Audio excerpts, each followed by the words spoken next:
오늘 본문에 나오는 노아는 우리가 너무나 잘 알고 있습니다.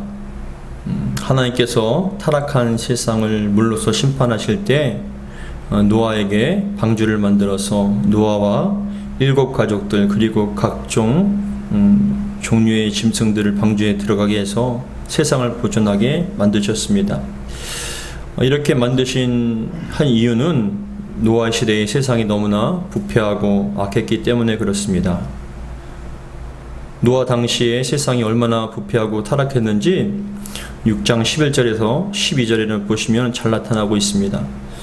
창세기 6장 11절에서 12절을 보시면은 뭐라고 얘기하냐면은 그때에 온 땅이 하나님 앞에 부패하여 포악함이 땅에 가득한지라. 하나님이 보신즉 땅이 부패하였으니 이는 땅에서 모든 혈육이 있는 자의 행위가 부패함이었더라 라고 얘기합니다. 마치 음식이 부패하듯이 모든 사람들이 마음과 삶이 부패했다는 것이죠. 특별히 제 눈에 띄는 것은 무엇이냐면 11절에 그때에 온 땅이 하나님 앞에 부패할 뿐만이 아니라 포악함이 땅이 가득한지라 라고 얘기합니다. 지금 우리 시대를 보면 참 포악하지 않습니까?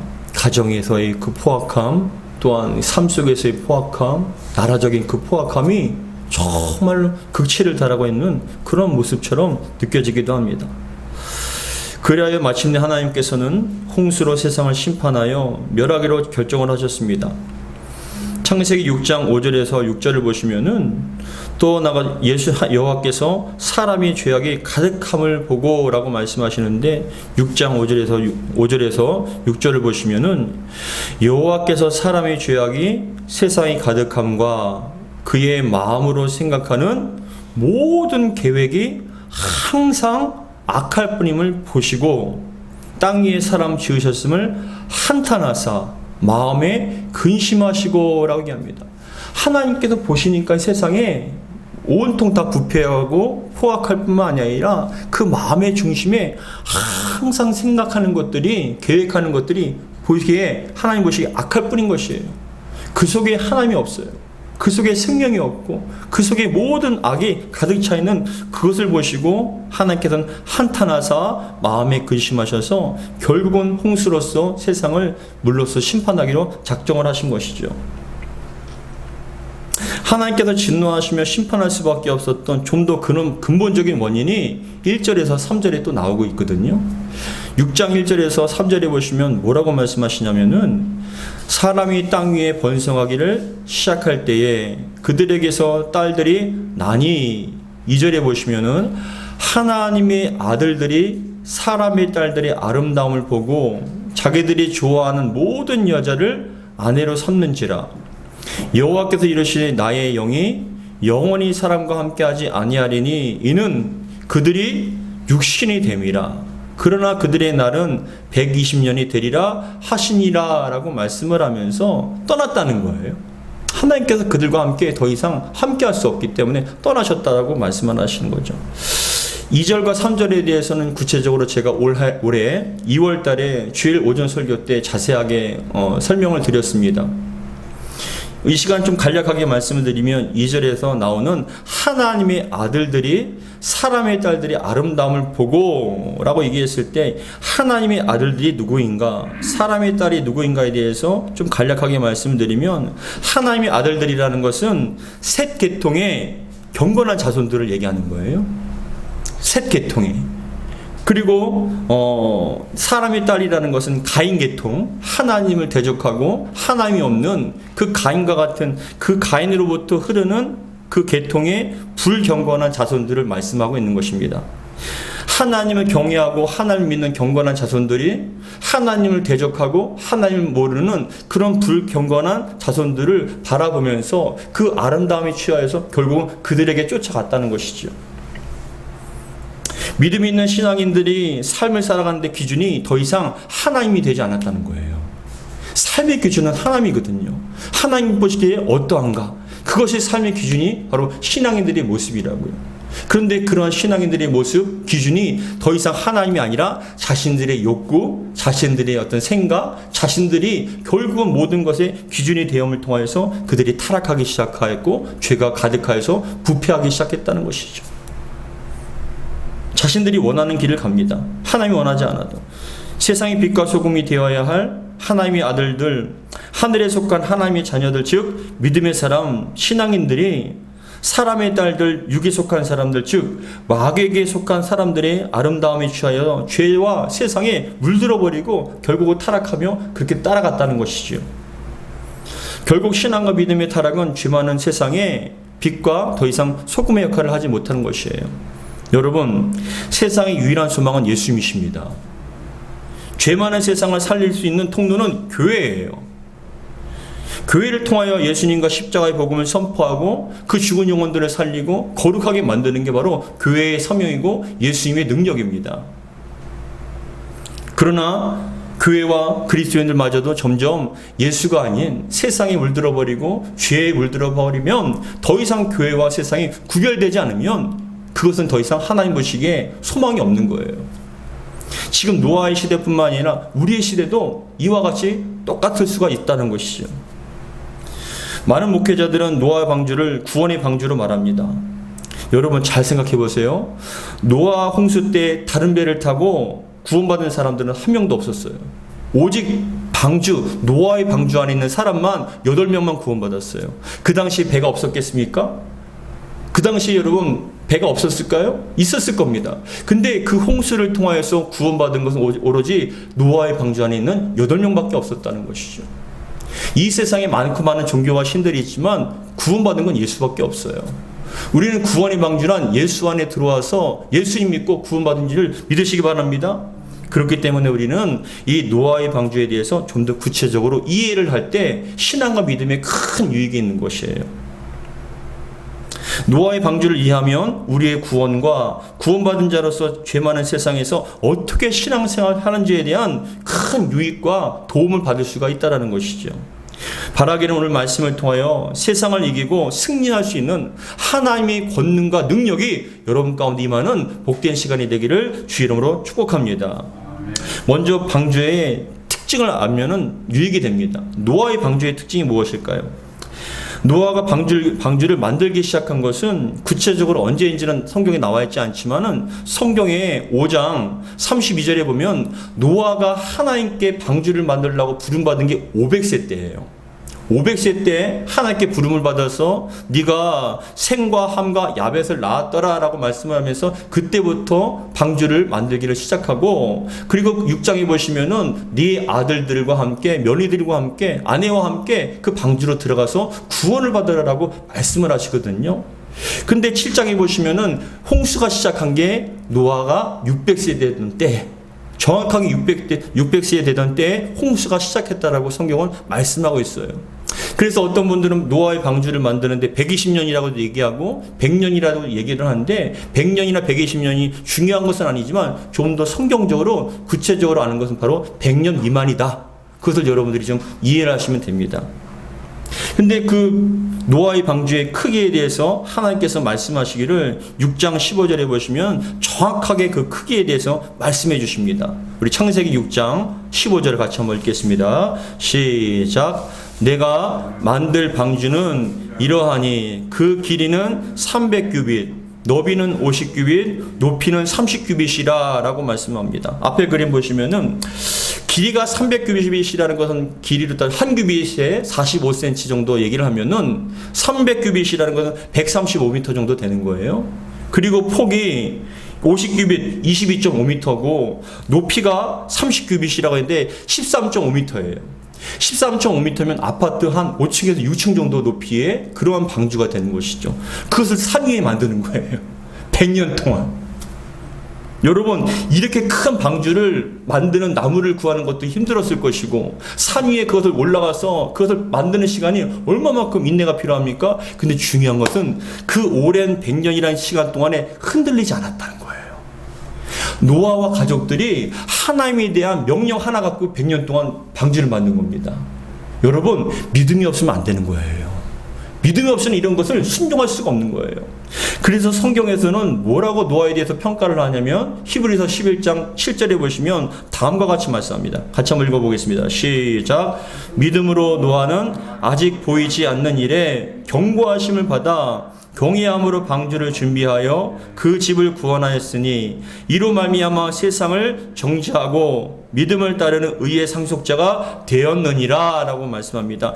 믿음으로 노아는 아직 보이지 않는 일에 경고하심을 받아 경외함으로, 그 뭐냐, 믿고 따른다는 것이에요. 하나님께서 말씀하셨기 때문에 믿고 따르는 거예요. 여러분, 아직 물의 심판이, 홍수의 심판이 임하진 않았잖아요. 근데 임할 때 준비하면 이미 늦은 거예요. 이 시간에도 우리는 지금 살아가고 있습니다. 믿음으로 살아가고 있죠. 아직 천국과 지옥 본 사람 없잖아요. 아니, 여러분들이 어떤 구원에 대해서 확실하게 여러분 체험하지 못하지 않습니까? 근데 지금 우리도 믿음으로 살아가고 있어요. 말씀을 따라가고 있습니다. 반드시 그 믿음이 여러분들을 살리게 될 줄 믿으시기 바랍니다. 그 믿음이 여러분들을 구원하실 줄 믿으시기 바랍니다. 지옥이 아닌 천국으로 여러분 이끌어 주실 거예요. 지금도 우리는 그 믿음으로 살고 있는 거예요. 아직 눈앞에 펼쳐지진 않았지만 그것이 반드시 이루어질 것을 믿고, 말씀을 믿고, 하나님 믿고 지금 노아가 같이 구원의 방주 가운데 살아가고 있는 것이죠. 그렇다면 여러분, 노아가 믿음으로 인내하며 만들었던 방주의 특징은 무엇일까요? 노아의 방주에는 어떤 특징이 있을까요? 노아의 방주는 다음과 같습니다. 첫 번째, 노아의 방주는 방향을 정하는 키와 노를 짓는 노가 없었다는 것이에요. 다음 그림 보시면은 노아의 방주는요, 키가 없었어요.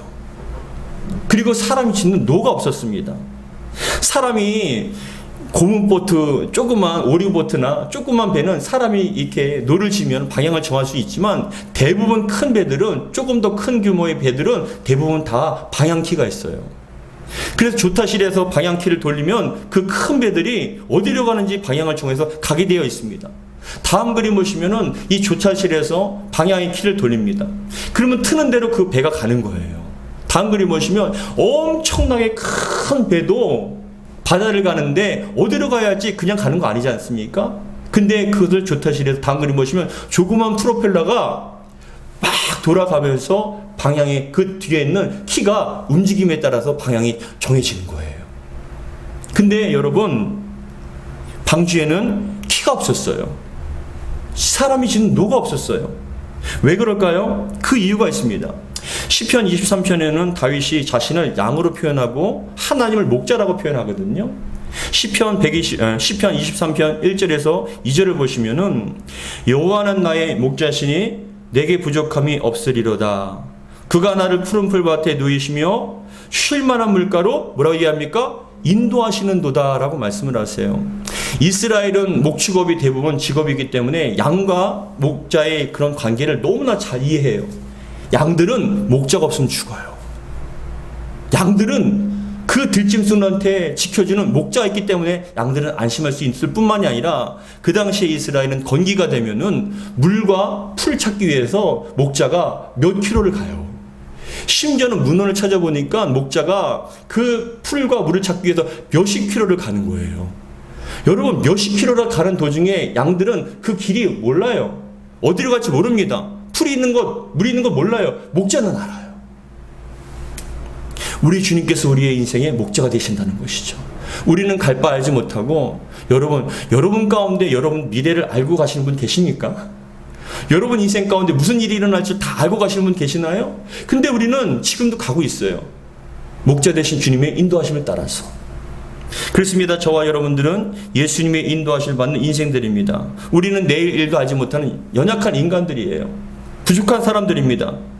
다시 한번 말씀을 드리지만 자신의 인생에 무슨 일이 일어날지 다 알고 가는 분 안 계시잖아요. 성경에 나오는 아브라함과 야곱과 요셉, 다윗의 인생을 보십시오. 자신들이 계획한 대로 가는 것이 아니라 하나님의 인도하심을 받고 가는 거예요.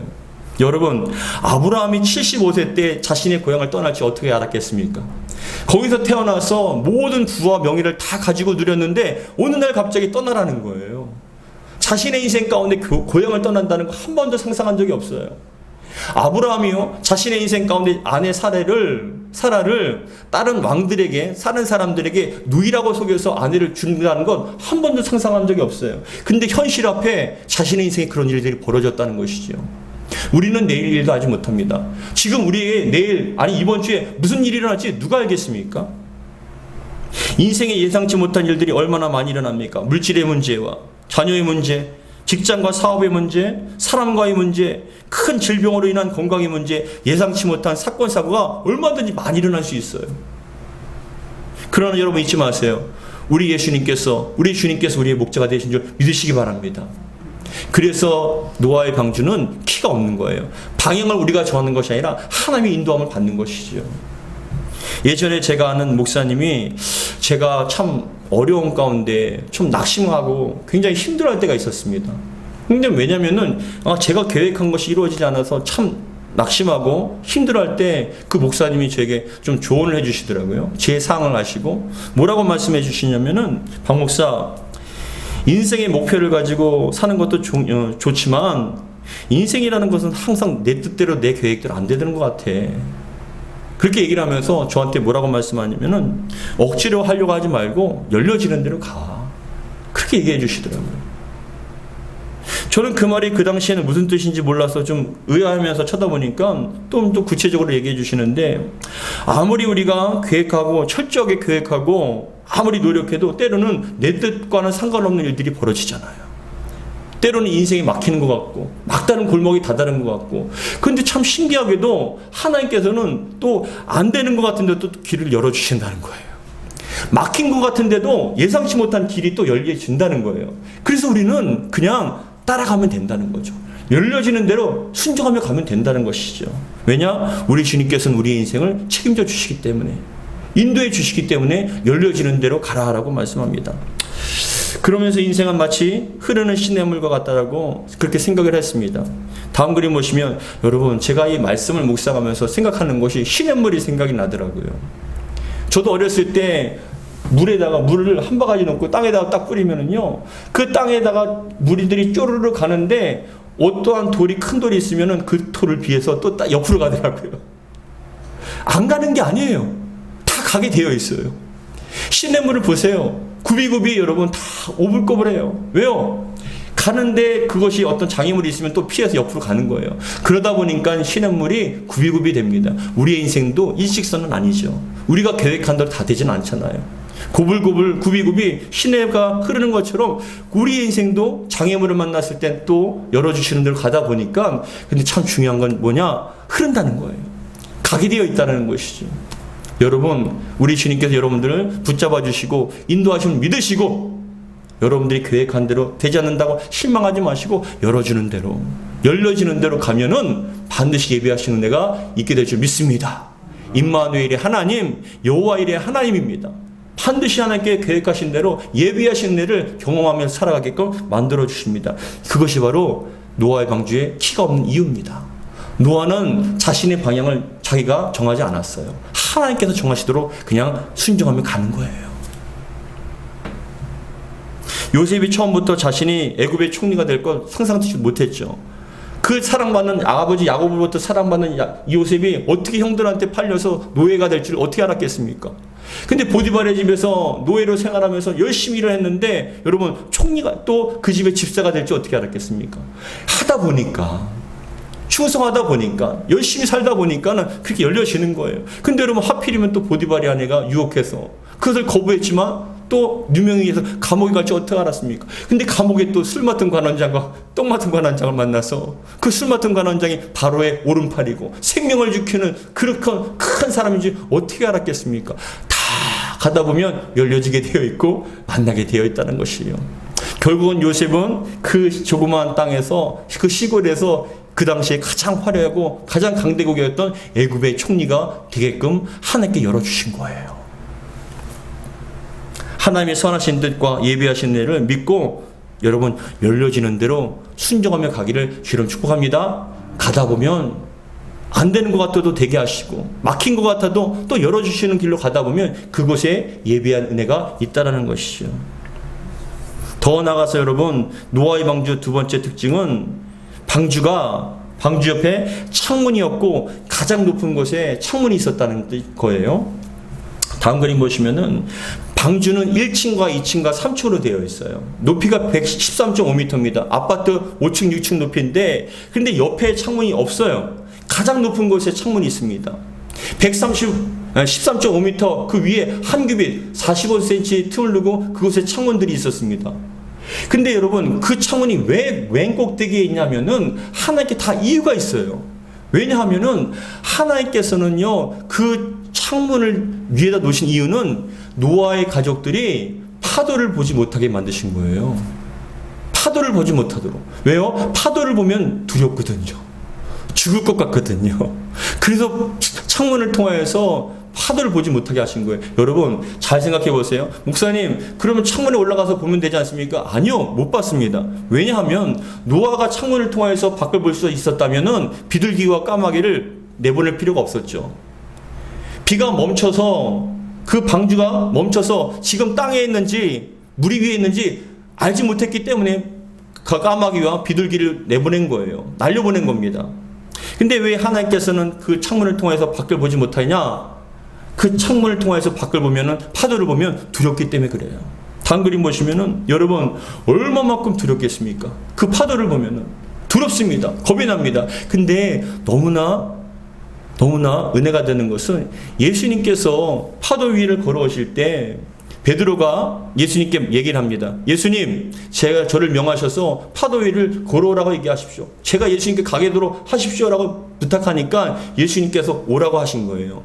파도는 칩니다. 높이 칩니다. 근데 베드로가 주님의 명령에 따라 주님 바라보고 갈 때는 신기하게도 베드로가 바닷속에 빠지지 않았어요. 주님 바라볼 때는 빠지지 않아요.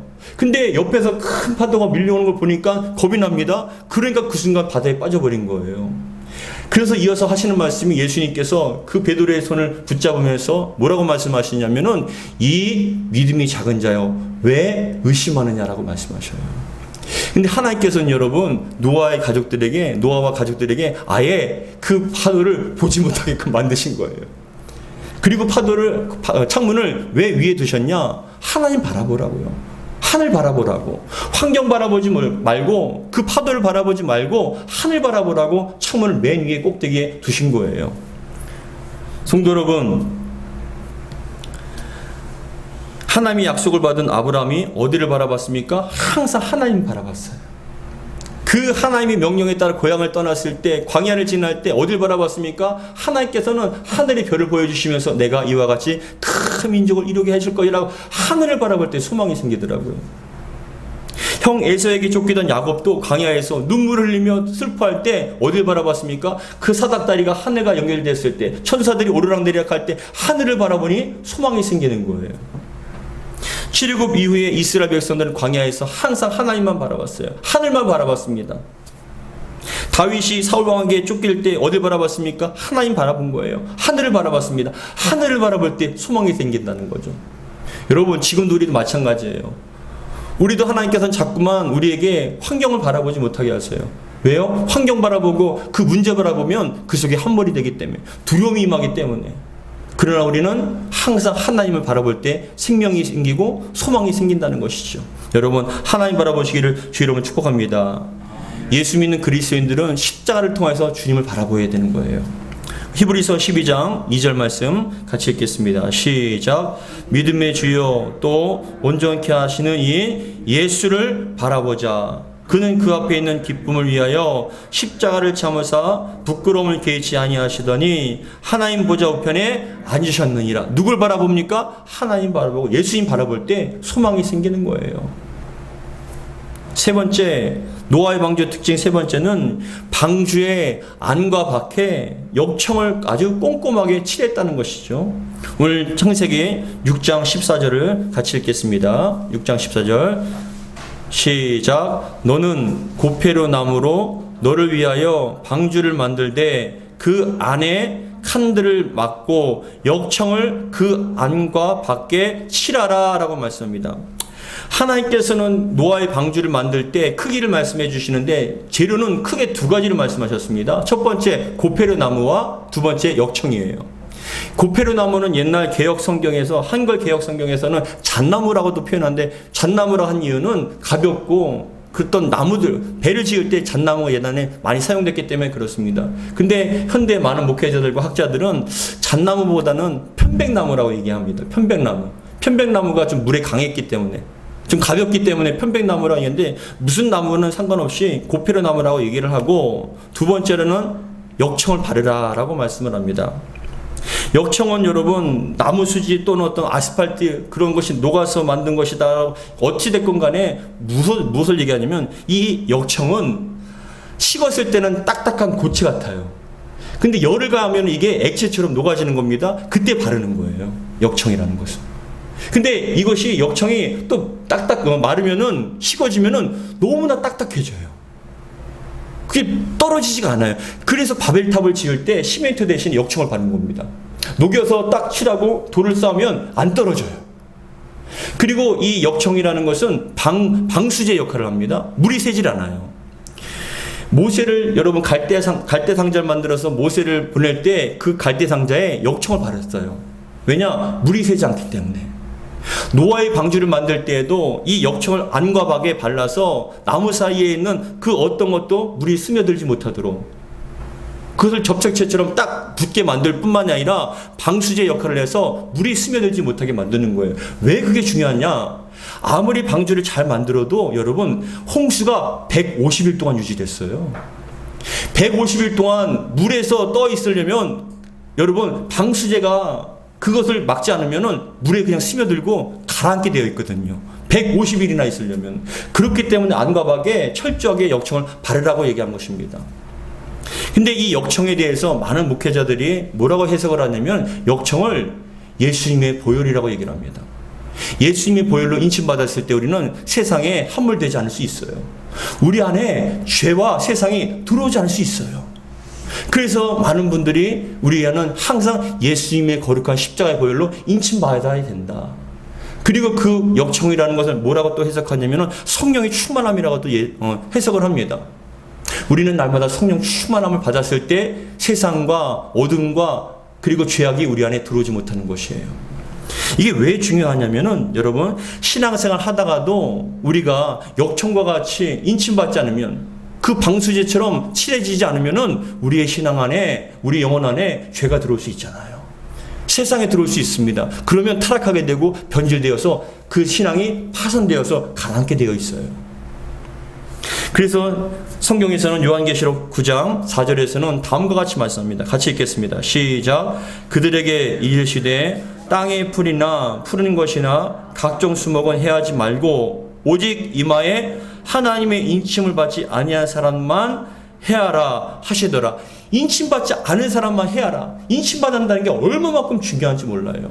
악한 사단 마귀도 함부로 하지 못하는 거예요. 함부로 들어올 수도 없고 함부로 그 영혼을 함부로 할 수 없는 거예요. 그렇기 때문에 여러분들은 예수님의 피로 인침받을 뿐만 아니라 날마다 성령의 충만함을 위해서 기도하셔야 됩니다. 여러분 선포하시기 바랍니다. 나는 예수의 피로 인침받은 자다. 악한 사단 마귀 더러운 귀신들아 떠나갈지어다라고 선포할 때 여러분 심령 가운데 우리의 가정 가운데 우리 교회 가운데 사단 마귀가 함부로 들어오지 못하고 세상의 물결이 들어오지 못하여서 온전하게 구원을 이루어 나갈 수 있다라는 것이지요. 사랑하는 성도 여러분, 이 방주는 노아의 방주는 그 큰 홍수 가운데서도 유일하게 살아남았고 어떠한 큰 물결 가운데서도 흔들리지 않고 끝까지 유지하여서 그 안에 있던 모든 자가 다 구원받았습니다. 예수님 우리의 구원 되시고요. 우리가 예수 안에 거한 그리스도인들로서 예수님과 함께 날마다 동행하며 날마다 성령의 충만함을 받아서 세상과 물결이 어떤 것도 침범하지 못하도록 들어오지 못하도록 기도함을 통하여 우리의 신앙과 믿음을 유지하며 승리하는 저와 여러분 되기를 주의 이름으로 축복합니다. 사랑하는 성도 여러분, 열려지는 대로 순종하며 나아갈 때 주여 우리와 함께 하시고 예비하신 은혜가 있는 줄 믿습니다라고 믿음으로 고백하며 나아갈 때 우리의 목자 되신 주님께서 우리의 삶의 방향을 인도하시고 그것에 아름답게 정착시켜 주실 줄 믿으시기 바랍니다. 기도하겠습니다. 아버지 하나님 감사드립니다. 노아의 방주를 통하여서 우리가 귀한 은혜를 받게 하시면 감사드립니다. 우리의 인생은 내일 일도 알지 못하는 연약한 인생임을 고백합니다. 많은 계획을 갖고 많은 그런 뜻을 갖고 노력을 했지만 예상치 못한 일들을 만날 때가 참 많이 있습니다. 그렇습니다. 노아의 방주와 같이 우리가 정말 어떤 인생의 방향을 정하는 것이 아니라 하나님께서 우리의 인생의 방향을 정해 주실 줄 믿고 우리의 힘과 노력으로 사는 것이 아니라 하나님의 은혜 가운데 삶을 고백합니다. 창문을 가장 위에 높은 곳에 두었던 것처럼 파도를 바라보지 않고 오직 하늘만 바라볼 수 있는 저희가 될 수 있도록 도와주시오며 하나님 역청이 안과 밖에 정말 잘 꼼꼼하게 칠해짐을 통하여 세상의 물결, 죄악의 물결들이 조금 더 우리 안에 들어오지 못하도록, 우리 가정 가운데, 우리 교회 가운데 들어오지 못하도록 안전하게 지켜 주시옵소서. 우리 주 예수 그리스도로 기도하옵나이다. 아멘.